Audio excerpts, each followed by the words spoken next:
Good morning. तो आज के हमारे टॉपिक है consumer equilibrium under cardinal utility approach in case of two community. We already discuss it consumer equilibrium in case of one community under cardinal utility approaches. तो आप लोगों में से जिसने भी प्रीवियस लेक्चर को नहीं देखा है तो पहले आप प्रीवियस लेक्चर को देखें consumer equilibrium in case of single community को, और इसके बाद इस चीज को देखें ताकि आपको ये चीज क्लियरली समझ में आएंगे। ठीक है, अदरवाइज आपको थोड़ा डिफिकल्टीज फेस करना पड़ेगा कि इस चीज को समझने के लिए। ठीक है, तो वो लेक्चर आप पहले देखेंगे तो आप बेटरली आप इस चीज को क्या कर सकते हैं, इजीली समझ सकते हैं। ठीक है, तो वहां पे भी हमने कंज्यूमर इक्विलिब्रियम का मीनिंग क्या किया था, डिस्कस किया। तो अब यहाँ पे मैं जस्ट रिकैप करूंगा कि कंज्यूमर इक्विलिब्रियम किससे कहते हैं। ठीक है, 1 second. It is a situation where consumers secure maximum satisfaction with the minimum budget.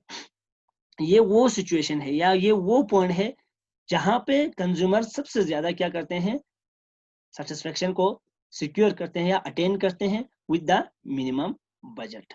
ठीक है, ये इसका मिनिमम बजट है। ठीक है, इस मिनिमम बजट से वो मैक्सिमम क्या करते हैं, सेटिस्फेक्शन को अटेन करते हैं। तो इस पॉइंट को हम क्या कहते हैं, पॉइंट ऑफ इक्विलिब्रियम कहते हैं। तो this point also called point of balance भी कहा जाता है। पॉइंट ऑफ बैलेंस क्यों कहा जाता है, क्योंकि ना कंज्यूमर इस पॉइंट से फॉरवर्ड जाना चाहते हैं, मींस कि इस तरफ जाना चाहते हैं, और न इस पॉइंट से इस तरफ जाना चाहते हैं। क्यों, अब वो वजह तो होंगे ना। तो इसलिए अगर ये इस पॉइंट पे इस तरफ मूव करेंगे, ठीक है, तो यहाँ पे उसका इनकम जो होते हैं फुली स्पेंड नहीं होते। मींस कि उसका इनकम अगर 30 रुपीज होंगे तो इस पॉइंट पे इसको खाली इसका इनकम कितना स्पेंड होंगे, मीन्स कि 20 रुपीज ही स्पेंड होंगे। ठीक है, तो 20 रुपीज स्पेंड करने से उसको मैक्सिमम सेटिस्फेक्शन नहीं मिलते हैं, तो उसको अभी 10 रुपीज और स्पेंड करना है। तो इन 10 रुपीज और स्पेंड करके इस पॉइंट की तरफ चले जाना है। ठीक है, तो इस पॉइंट पे इसको ज्यादा मैक्सिमम सेटिस्फेक्शन मिलेंगे। अब आ जाओ यहाँ पे अब इस पॉइंट पे इसलिए नहीं जाते हैं, क्यों, क्योंकि इतना इसके पास क्या नहीं होते, इनकम नहीं होते। इस पॉइंट पे जाने के लिए इसका इनकम कितना होना चाहिए, 50 होना चाहिए। मीन्स कि और 20 रुपीज उसको एक्स्ट्रा चाहिए जो कि उसके पास नहीं है।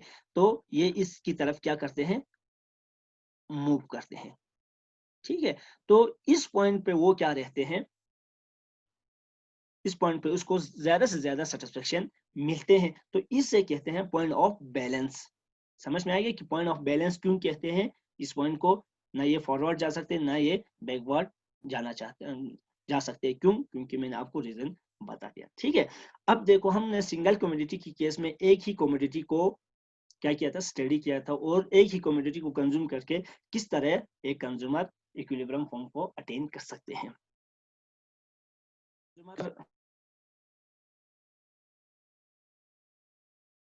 ठीक है, तो law of diminishing marginal utility में हम एक कमोडिटी के बारे में स्टडी करते हैं। तो लॉ ऑफ इक्वी मार्जिनल में हम एक से ज्यादा या टू कमोडिटी के बारे में क्या करते हैं, स्टडी करते हैं। तो उस टू कमोडिटी के ऊपर अपना इनकम स्पेंड करने के बाद उसको एक पॉइंट मिल जाते हैं, तो उसे कंज्यूमर इक्विलिब्रियम कहते हैं in case of two commodity case.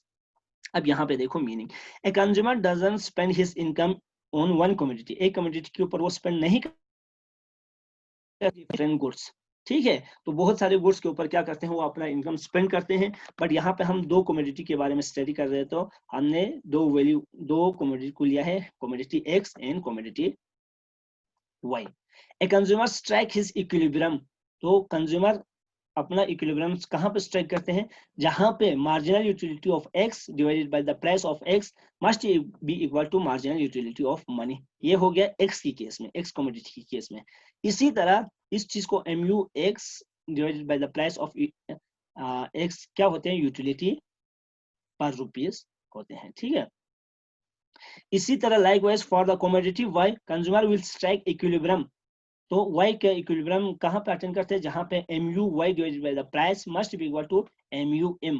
तो यहाँ पे कंज्यूमर y कमोडिटी को लेके क्या होते हैं, इक्विलिब्रियम अटेंड करते हैं। बट हमें यहाँ पे दो कमोडिटी को कंबाइनली स्टडी करने हैं, तो कौन से पॉइंट पे इसको मैक्सिमम सेटिस्फेक्शन मिलेंगे। तब यहाँ देखो equation relating equation 1, this is equation 1 and this is equation 2. ठीक है, 1 and 2 and considering a situation where the consumer buy, दो गुड्स को क्या करते हैं, खरीदते हैं, both the commodity X and Y, then the condition required, तो एक कंडीशन वहां पे रिक्वायर पड़ते हैं कि किसको, कंज्यूमर को, किस चीज के लिए, मैक्सिमाइज अपने मैक्सिमम सेटिस्फेक्शन के लिए या मैक्सिमाइज हिज यूटिलिटी को, दो गुड्स को कंज्यूम करने के लिए, maximise his utility for the commodity x and Y. तो वहां पे आपकी मार्जिनल यूटिलिटी पर रुपीस या utility per rupees of x and utility per rupees of Y must be equal to,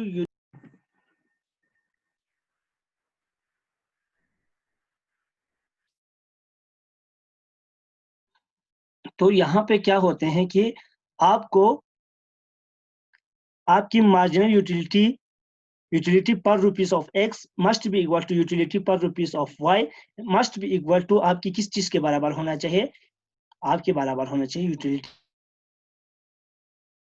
money के बराबर होना चाहिए। ठीक है, एक सेकंड, जब आपके ये सब बराबर हो जाते हैं, this is equal to this is equal to this, तो इस पॉइंट पे कंज्यूमर क्या होते हैं, दो गुड्स के केस में इक्विलिब्रियम फॉर्म को अटेन करते हैं। तो इस केस को हम law of equi marginal utility भी कहते हैं। ठीक है, तो जिस तरह सिंगल यूनिट या सिंगल कमोडिटी के बारे में जब हम स्टडी कर रहे थे तो उस पॉइंट को हम क्या कहते थे, उस लॉ को क्या कहते थे, consumer law of diminishing marginal utility. But इस केस में हम इसको क्या कहते हैं, law of equi marginal utility कहते हैं। ठीक है, तो इट इज, अब यहाँ पे दो पॉइंट बचा हुआ, it is state that consumer will allocate his expenditure in such A way that utility gain from the last rupees, ये चीज याद रखो दे, utility gain from the last rupees on each commodity means x and y is equal, यह हमेशा क्या होना चाहिए, बराबर होना चाहिए, utility gain from the last rupees बराबर होना चाहिए। ठीक है, in such a case, जैसे कि law of diminishing marginal utility is extended to many goods which the consumer buy with his income, तो law of diminishing marginal utility को क्या किया था, एक्सटेंड किया था, और एक्सटेंड करके law of equi marginal utility को क्या किया था, इंट्रोड्यूस किया था, ताकि हम कंज्यूमर अपने इनकम को एक से ज्यादा गुड्स के ऊपर स्पेंड करने के बाद कौन से पॉइंट पे मैक्सिमम सेटिस्फेक्शन उसको मिलते हैं, उस चीज को पता करने के लिए। ठीक है, अब यहाँ पे देखो, this is the schedule of consumer equilibrium in case of two commodity. अब यहाँ पे देखो, कंज्यूमर कितने यूनिट को गेन कर रहे हैं, एक यूनिट को गेन कर रहे हैं, इसी तरह यूनिट 6 यूनिट को क्या कर रहे हैं, गेन कर रहे हैं। मैं यहाँ पे ज्यादा टाइम नहीं लूंगा। ठीक है, marginal utility of x commodity की मार्जिनल यूटिलिटी हमें पता है कि हमेशा ये डिक्लाइन होते हैं।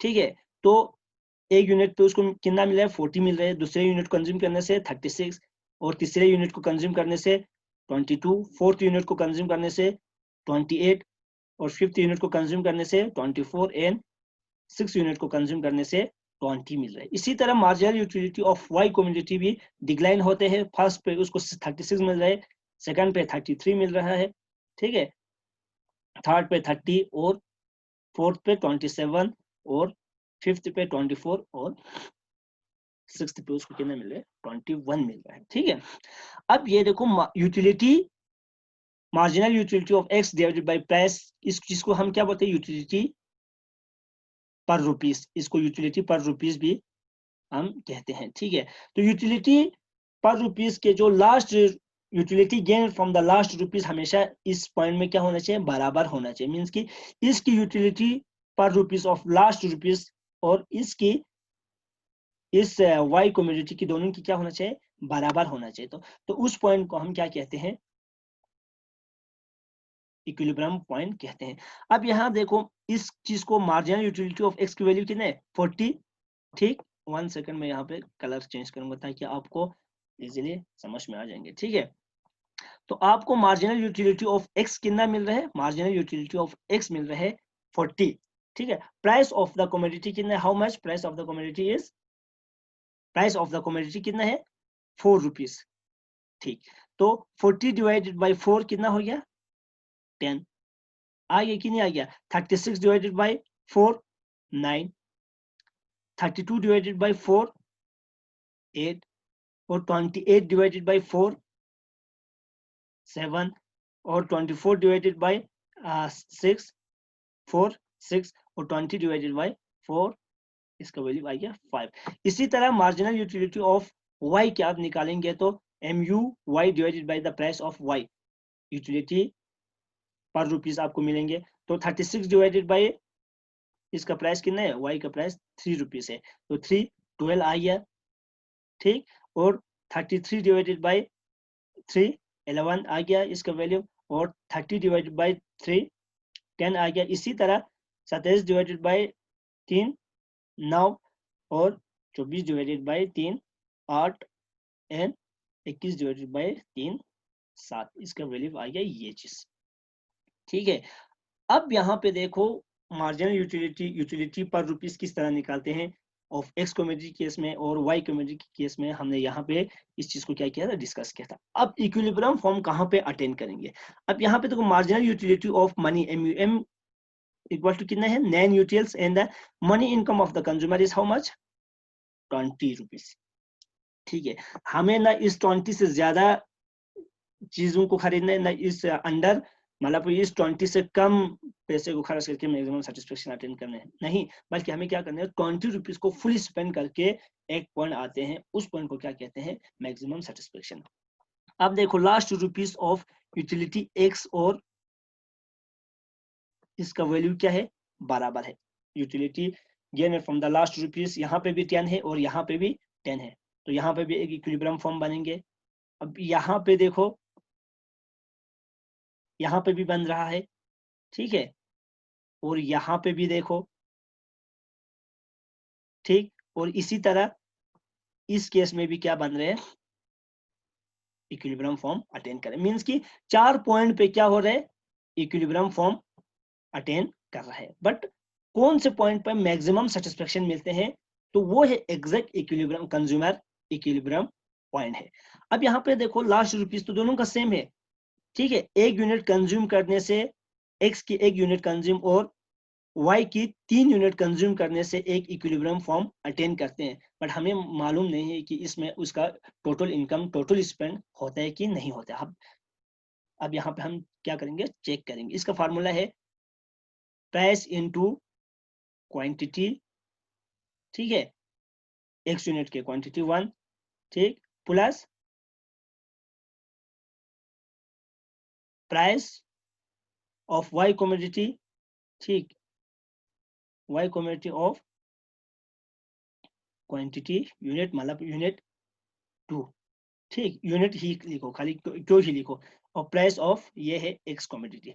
इस फार्मूले को पुट करके यहाँ पे प्राइस ऑफ एक्स कितना है, प्राइस ऑफ एक्स है 4, और 4 पे कितने यूनिट कंज्यूम कर रहे हैं, 1 यूनिट कर रहे हैं, ठीक है। इसी तरह और एक्स की कितने प्राइजेस है, इन 3 रुपीज इनटू इसका मतलब कितने यूनिट पे कंज्यूम कर रहे हैं, 3 यूनिट पे, क्यू का वैल्यू कितना है 3, तो इसके कितना आ रहा है 4 1 जा 4, 3 3 जा 9, 4 1 जा 4 प्लस 3 3 जा 9, तो 9 प्लस 4 कितना हो गया 13 हो गया, ठीक है। इसका लास्ट रुपीज तो सेम है, ठीक है, इसका लास्ट रुपीज 10 10 तो है, बट आपकी यहाँ पे जो कंज्यूमर इनकम है वो टोटली स्पेंड नहीं हो रहे, तो यहाँ पे पॉसिबिलिटीज नहीं है कि उसको मैक्सिमम सेटिस्फेक्शन मिलने की।